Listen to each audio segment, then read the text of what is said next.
Роман Доброхотов с нами на прямой связи. У нас всего 3,5 минуты. Я очень хочу спросить, Роман, скажите, пожалуйста, во-первых, есть ли сомнения в том, что за возможным киллером, которого сегодня назвала немецкая прокуратура, действительно стоит какое-нибудь российское ведомство государственное? Не какой-нибудь, а Центр специальных назначений ФСБ, а именно его подразделение «Вымпел», где он проходил подготовку, на чьих в военных базах, собственно, он готовился в течение нескольких месяцев, в том числе непосредственно перед теми днями, когда он отправился в Берлин, ну, сначала в Париж, потом в Берлин. Есть огромное множество других доказательств, в том числе паспорт, с помощью которого он преодолел границу. Он не мог бы сделать это, если бы был просто бандитом, то есть, потому что это был как бы настоящий паспорт, но выданный спецслужбами, не настоящее имя.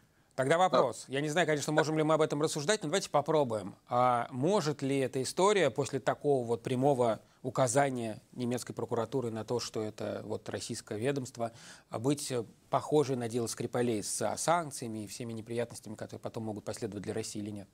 Это зависит теперь только от политиков, потому что юридически нет никакой разницы между убийством просто обычного любого гражданина и вот таким вот показным убийством, которое мы видим сейчас. То есть это все будет зависеть, во-первых, от того, как медиа, насколько будут они дальше продавливать эту историю, потому что, я напомню, год назад пытались это дело спустить на тормозах и не придавать ему политическое значение. Только после наших расследований это вышло на уровень федеральной прокуратуры, и все-таки признали, что за этим делом стоят спецслужбы. Это все было под давлением журналистов.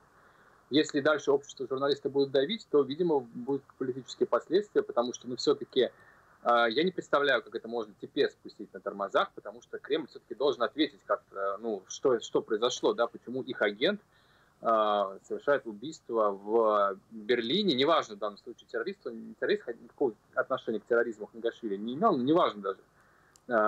Нет такого закона, который позволял бы внесудебной казни, тем более на территории другого государства. Известно что-нибудь о попытках его заполучить в Россию для разбирательств?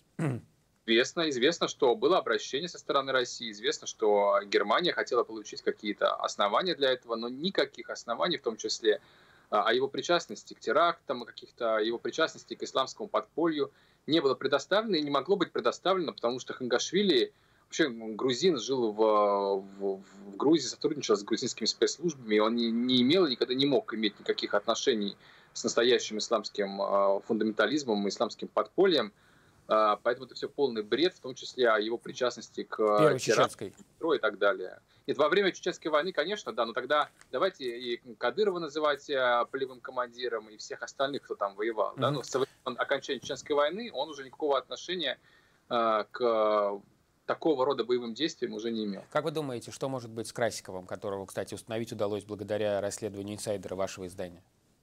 Я думаю, что его в любом случае ждало бы долгое тюремное заключение, но теперь он становится еще таким политическим важным объектом, поскольку он же может дать разные показания, и он находится в руках немецких спецслужб, в отличие от, например, тех, кто обвиняется по делу Боинга.